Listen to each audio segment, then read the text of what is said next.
All right, welcome back everybody. We are looking at project 3 of our Arduino project book, and in this project they have titled it Levometer.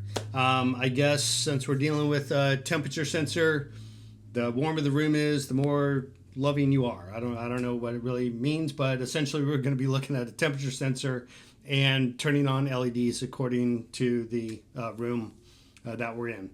So starting off, we're going to go ahead and just dive right into the code.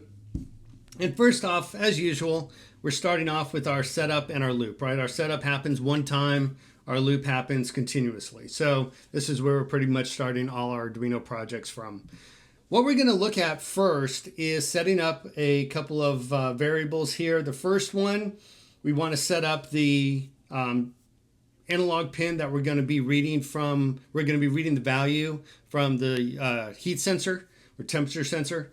And then the next one is the baseline temperature that we want to pay attention to. Now here, you'll notice it's 20.0, right? But 20.0, what does that mean? Is it Fahrenheit? Is it Celsius? Is it Kelvin? Incidentally, in this one, it's Celsius, more or less 20 degrees Celsius, room temperature, give or take around 70 degrees. But pro tip, put something in there that lets you know when you come back to your code in a year and a half that you were thinking in Celsius, or if another developer picks up and or is doing maintenance on your code, let them know as well, right? So that's all we're looking at here.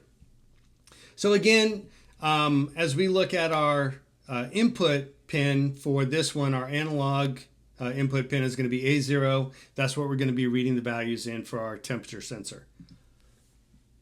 Next, we're going to just go ahead and set up the pins that we're going to write out to the LEDs. In this case, we're going to set up the digital pins 2, 3, and 4, and those are the pins that we're going to be writing out to.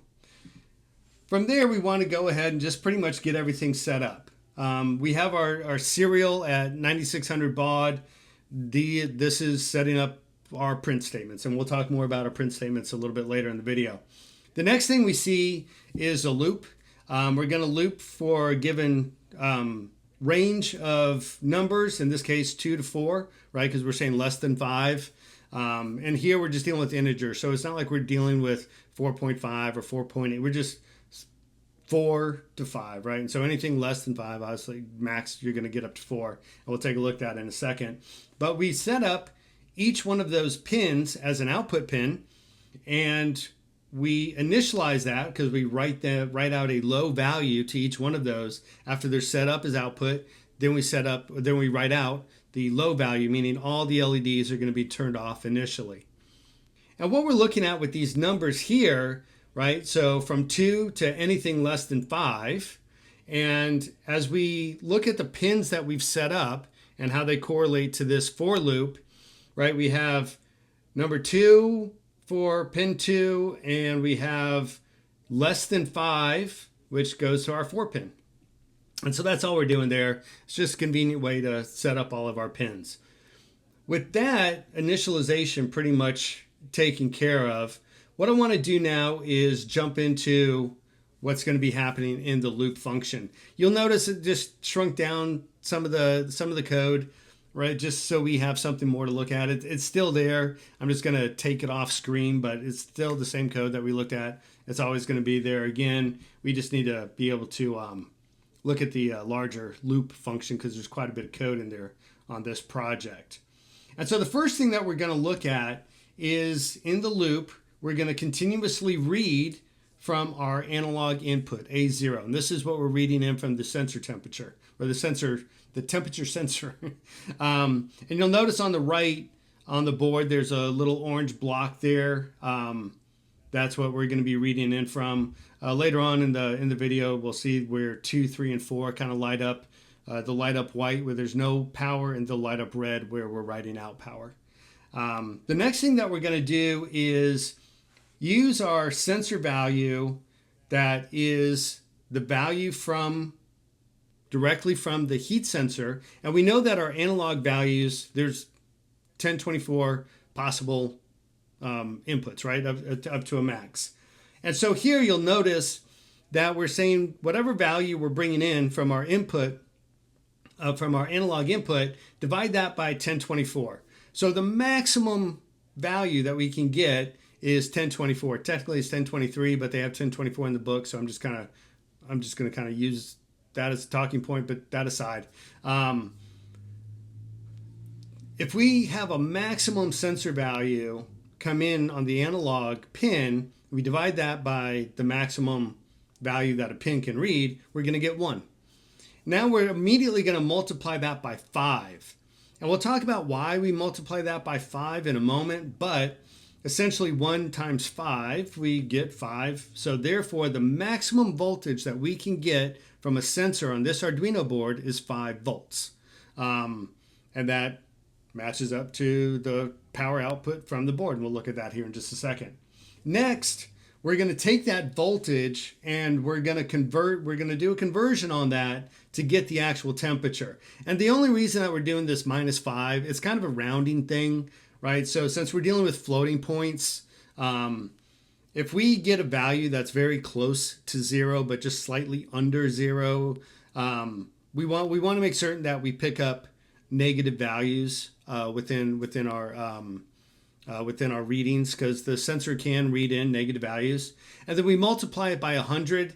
That's just a Celsius thing, right? Because you got boiling points at 0 up to, boiling point at 100, freezing point at 0. And that's why we have the multiple of 100 there, right? And so again, when we're looking at this, we're going to read in our sensor values. And again, we're going to divide that. So the maximum value, the maximum voltage we can get is 5 volts.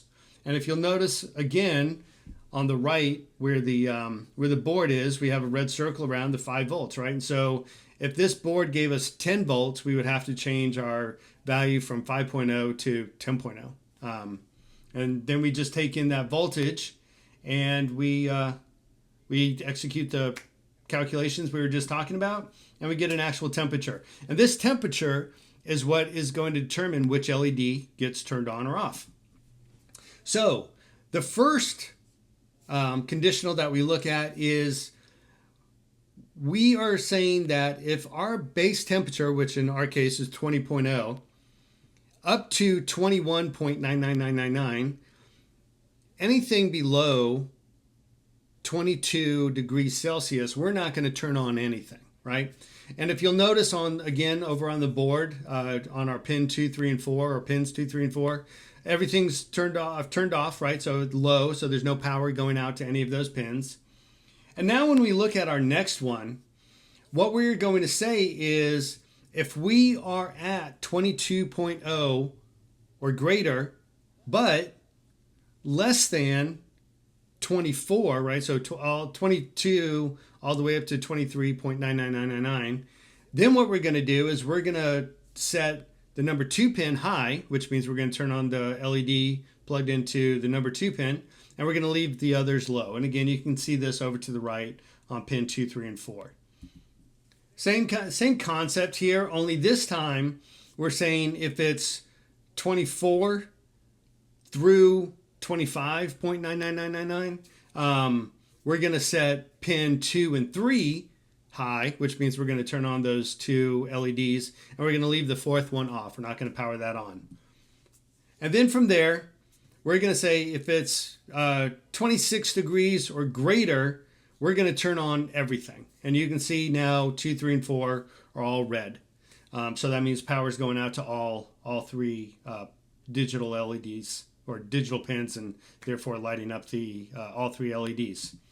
The final thing that we're going to do here is just delay 1 millisecond. And that just gives everything time to process, get all the functionality through the chip, get the power set to high or low, whatever it's going to be for the LEDs, and give us a reasonable time to come back through and read the next measurement from our temperature sensor. And so that's all that the delay is doing. So that's pretty much it, right? The big part of this is really the first three lines where we get the sensor value, the voltage, and the temperature. And then we just determine when we want to turn on the LEDs or turn them off, and then we just delay. And again, the delay, it just gives everything on the board time to get through, power the components on, and get prepared to do the next read. So pretty straightforward there. Now, The one thing I want to pay attention to next is you'll notice in the code that I put into the video, I didn't put in the print statements yet the print statements that are included in the booklet. I did not put them in. I think they make the code more complicated for beginners than it needs to be. If we look at this is really all the functionality that's in there. And by throwing a bunch of print statements, it starts to make the code look complex, and it's really not. I mean, it's really those 3 lines and then some if conditionals. But the prints just get in there and make it ugly. So what I want to do, again, I'm just going to move some of the code out of the way so we can just see a kind of a bigger picture on the function I'm about to write. What I want to do is take all the print statements and just put them into a single function.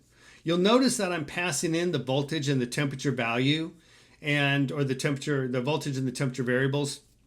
And those need to be parameters for this function just simply because of the placement of where they're allocated inside the loop.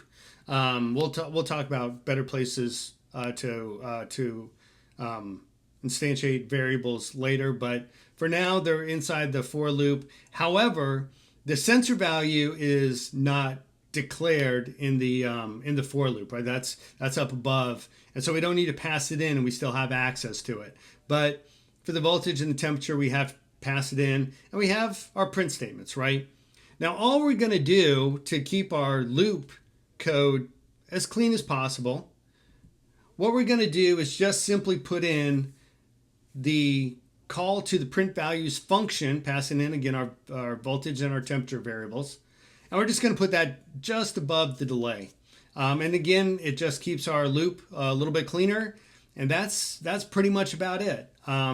We now have all the code that's in the booklet in our code base here. A little variation here on the print values, keeping it clean, but we still have everything in there that we have in the booklet. So now that we've taken a look at the code and we understand that, what we're going to do now is actually go ahead in our next video and walk through the board. So I hope this was helpful. Looking forward to seeing you in the next video where we're going to be talking about the board for Project 3, and we will see you there.